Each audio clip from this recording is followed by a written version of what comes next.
Imagine sitting across from someone you know well, a friend, colleague, or family member. You ask a simple question, but instead of a reply, you're met with absolute silence. They don't look at you or acknowledge your presence. It's as if you've become invisible. This isn't a comfortable silence, it's deliberate, heavy, and unsettling. This is the silent treatment, a form of emotional manipulation. Silence becomes a weapon, creating tension and unspoken hostility. Most people find this kind of social rejection deeply uncomfortable. The target is left confused, replaying every recent interaction, searching for answers. The manipulator wants this confusion, creating a psychological puzzle with no solution. You try again, maybe a little louder, but still get nothing. The silence is intentional, a message of disapproval. Communication is the foundation of healthy relationships, but the silent treatment shuts down all resolution. The person giving the silent treatment holds all the power, leaving you in emotional limbo. You can't apologize or explain your side if you don't know what you did wrong. You're left alone with the deafening sound of their calculated disapproval. Consider a workplace scenario. Eleanor, a diligent project manager, has always had a great working relationship with her colleague, David. One Monday, Eleanor greets David, but he ignores her completely. Throughout the day, he speaks to everyone but her, avoids eye contact, and leaves the room when she enters. He responds to group emails but ignores her direct messages. The silence is targeted and deliberate, a clear act of social exclusion. Eleanor feels anxious and isolated, unable to understand what changed. She replays every recent conversation, searching for a misstep. David's silence creates a power dynamic where she is left confused and distressed. As days pass, David's silence becomes unbearable for Eleanor. The office, once supportive, now feels hostile. Every ignored greeting and avoided glance feels like a personal slight. Eleanor's confusion turns to anxiety. She dreads coming to work. Her productivity drops as she obsesses over David's behavior. The silence chips away at her self-esteem, making her second-guess every interaction.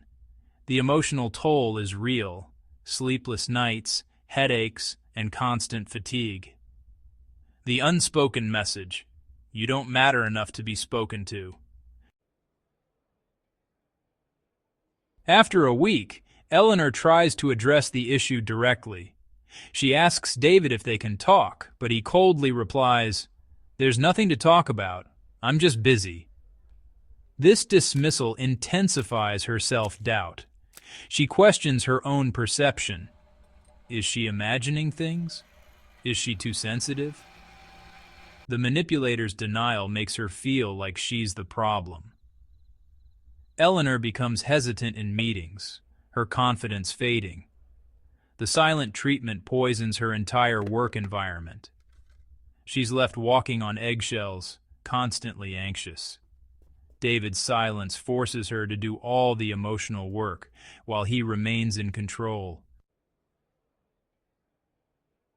Suddenly, David breaks his silence, acting as if nothing happened. Eleanor is relieved and eager to move on, convincing herself she overreacted. But after she disagrees with him in a meeting, the silence returns. The pattern is clear. David uses silence as punishment for dissent. When Eleanor agrees with him, he's friendly.